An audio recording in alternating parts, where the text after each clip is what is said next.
നല്ലൊരു ദിവസം നേരുന്നു. ഇന്നത്തെ ദിവസം ആരോഗ്യപൂർണ്ണമായിരിക്കട്ടെ. അതുപോലെ തന്നെ നിങ്ങൾക്ക് ഭാഗ്യമുള്ള ഒന്നാകട്ടെ. നോക്കൂ, ആദിയിൽ മനുഷ്യനുണ്ടായ കാലം മുതൽ തന്നെ അവൻ ഇടിയെയും മിന്നലിനെയും അതുപോലെ തന്നെ പ്രകൃതി ദുരന്തങ്ങളെയും ഒക്കെ ഭയപ്പെട്ടിരുന്നു. അപ്പോൾ അവൻ്റെ മനസ്സിൽ ഇതെവിടെ നിന്നാണ് ഉണ്ടാകുന്നത്, അതിനെയൊക്കെ ആരാധിക്കാൻ തുടങ്ങി. അങ്ങനെ ഗോത്രവർഗ്ഗങ്ങളിലേക്ക് പോയപ്പോൾ ഓരോയിടത്തും ഗോത്രദൈവങ്ങളുണ്ടായി. ആ ഗോത്രദൈവങ്ങൾ പതുക്കെ ഒരുമിച്ച് ഗോത്രങ്ങൾ കൂടിയപ്പോൾ അതിനിടയ്ക്ക് കുറച്ച് ബുദ്ധിജീവികൾ എന്ന് പറയുന്നവർ അവർ സംഘടിച്ച് പുതിയ പുതിയ മതങ്ങളുണ്ടാക്കി. നിങ്ങൾ ശ്രദ്ധിച്ചിട്ടുണ്ടോ? ഓരോ സ്ഥലങ്ങളും, അതായത് ഓരോ പാരിസ്ഥിതിക വശങ്ങളും അനുസരിച്ചാണ് ഈ മതങ്ങളെല്ലാം രൂപപ്പെട്ടത്. പക്ഷേ അതിൻ്റെ ബേസിക് കോൺസെപ്റ്റ് എന്ന് പറയുന്നത് ശരിയാണ്, ഏകദേശം ഒരുപോലെ തന്നെയാണ്.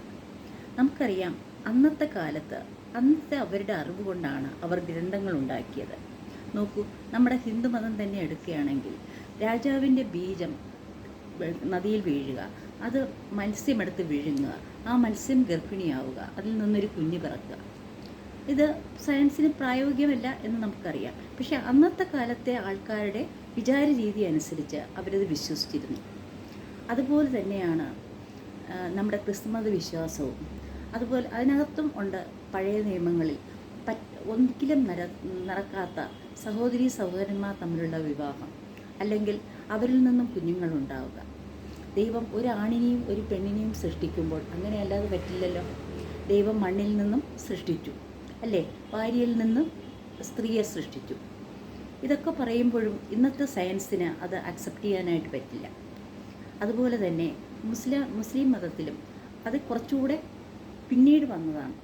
അപ്പോൾ അതിൻ്റെ ഇൻഫ്ലുവൻസ് എന്ന് പറയുന്ന ജൂതമതവും ക്രിസ്ത്യൻ മതവും അതിൽ നിന്നൊക്കെ ഉള്ള കുറേ കടമാങ്ങലുകളും അന്നത്തെ ഈ ഗോത്രങ്ങൾ തമ്മിലുള്ള യുദ്ധങ്ങളും ആ സമയത്ത് ഉറവെടുത്തതാണ് മുസ്ലിം മതവും. അപ്പോഴും അതിനകത്ത് കുറേ നിയമങ്ങളുണ്ടായി. പിന്നെ ഇന്നത്തെ മനുഷ്യർക്ക് നമുക്ക് ആവശ്യം നമ്മുടെ സർവൈവൽ, അതിജീവനമാണ്.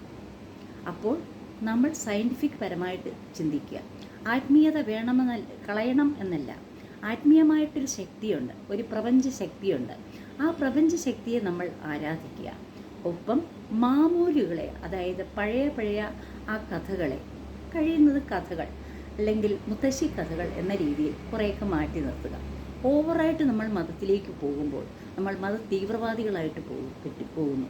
അതിൻ്റെ ഫലമോ നമുക്കിവിടെ ജീവിക്കാൻ പറ്റാത്തത് പോട്ടെ, സ്ഫോടനങ്ങൾ നടക്കുന്നു, മറ്റ് രാജ്യങ്ങൾ നമ്മളെ എതിർത്ത് കളയുന്നു, നമുക്കവിടെ കയറി ചെല്ലാൻ പറ്റുന്നില്ല, ഉള്ളവരെ അവർ തിരിച്ചയക്കുന്നു.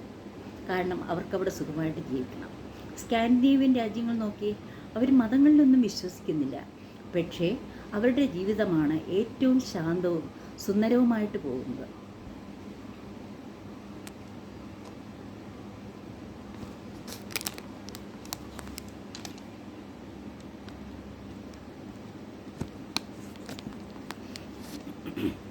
ഇനി നിങ്ങൾ ഏത്തിസ്റ്റ് ആവുക. നമ്മുടെ ഭാരതത്തിലുണ്ടായിരുന്നു ചാർവകൻ്റെ കാലത്ത് ഏത്തിസം. അതും നമ്മൾ അക്സെപ്റ്റ് ചെയ്തതാണ്. കാരണം നമുക്കിങ്ങനെയാണ്, തൂണിലും തുരുമ്പിലും ദൈവമിരിക്കുന്നു എന്നുള്ള കോൺസെപ്റ്റാണ്. നമ്മളെല്ലാ ചെടിയിലും, ഓരോ പുൽച്ചെടിയിലും, ഓരോ വസ്തുവിലും നമ്മൾ ദൈവത്തെ കാണുന്നതാണ് ഭാരതീയരുടെ ലക്ഷ്യം, ഒരു ചിന്ത. അതുകൊണ്ട് തന്നെ നമ്മളെല്ലാത്തിനെയും ടോളറേറ്റ് ചെയ്യും. അതുകൊണ്ടായിരിക്കാം ഈ അധിനിവേശങ്ങളും കീഴടങ്ങലുകളും ഒക്കെ വന്നത്. ഇല്ലാതെ ഹിന്ദു രാജാക്കന്മാരും ഒന്നും അവർ ദുർബലരായിട്ടല്ല, അവർ കുറേ ധർമ്മത്തിൽ വിശ്വസിച്ചു. അതുകൊണ്ടാണ്. ഇനി അതൊക്കെ മറക്കുക, ചരിത്രങ്ങൾ മറക്കുക. ചരിത്രങ്ങൾ വളച്ചൊടിക്കപ്പെടുകയും ചെയ്തിട്ടുണ്ട്. അതെല്ലാം നിങ്ങൾ മറന്നു കളയുക. ഇന്ന് എനിക്ക് എങ്ങനെ ജീവിക്കാം, എൻ്റെ കുട്ടികളെ എങ്ങനെ നന്നാക്കിയെടുക്കാം, അത് മാത്രമായിരിക്കണം ചിന്ത. നമ്മുടെ കുടുംബത്തെ എങ്ങനെ മുന്നോട്ട് കൊണ്ടുപോകാം.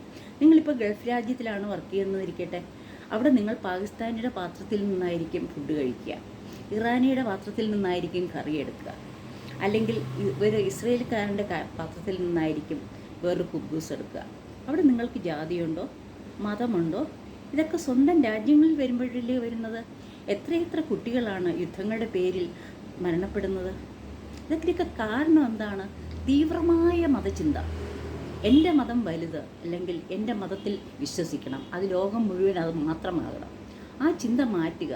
ദൈവം ഒന്നേ ഉള്ളൂ, അതിന് നമ്മൾ പരബ്രഹ്മമെന്നോ അല്ലെങ്കിൽ വിരാട് പുരുഷനെന്നോ അല്ലെങ്കിൽ പരിശുദ്ധാത്മാവെന്നോ അള്ളാഹുവെന്നോ എന്ത് വേണമെങ്കിലും വിളിച്ചോട്ടു. പക്ഷേ ഈ വിളിക്കുന്നവർ അങ്ങനെ തന്നെ ജീവിച്ചോട്ടെ. ഇല്ലെങ്കിൽ നിങ്ങൾ പ്രപഞ്ചശക്തി, പ്രപഞ്ചത്തിൻ്റെ ഊർജം അങ്ങനെ വിചാരിക്കുക. ഇല്ലാതെ മറ്റുള്ളവരെ കൂടെ കൂട്ടി ഒരു വലിയ സാമ്രാജ്യം ഉണ്ടാക്കി തീർത്താൽ അതിൽ നിന്ന് നിങ്ങൾക്ക് ഒന്നും കിട്ടാനില്ല. നിങ്ങളുടെ അവസാനമായിരിക്കും അതിൽ നിന്നുണ്ടാവുക.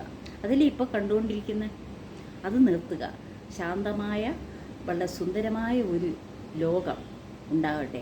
ഇല്ലെങ്കിൽ ഒരു 2050 ആവുമ്പോൾ ഈ ലോകം അവസാനിച്ചു എന്ന് വരാം.